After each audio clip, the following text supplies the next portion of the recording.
One day following the biggest sell-off in the Japanese stock markets in more than 2 decades, there's still plenty to worry about. I thought I was playing it safe when I chose stocks, but now all the stocks are falling. I think I've had enough. Seeing stock prices fall this much, it almost makes me want to die, to be honest. That's how much I suffer. It's really tough.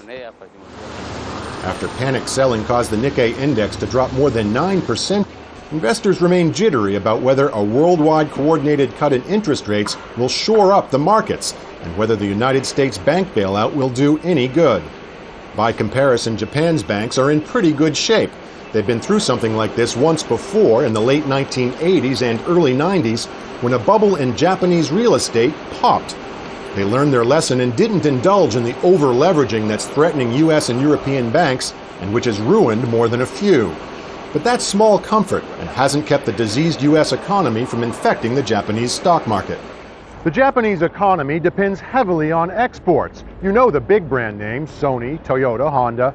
About half of those exports are sold in America, and when Americans stop buying Japanese products, they feel it here.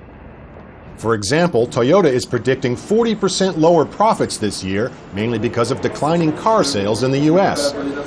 Fewer American children will be getting Sony PlayStations and Nintendo Wiis this Christmas, and that puts Japanese workers at risk, not just investors. Making matters worse for exporters, the Japanese yen is getting stronger. One US dollar now buys less than 100 yen. The yen's considered a safe currency in these troubled times. But that makes Japanese products even more expensive to sell overseas. The fear here is that if the world's biggest economy goes down, it'll take the world's second biggest economy down with it. David Hawkins, Al Jazeera, Tokyo.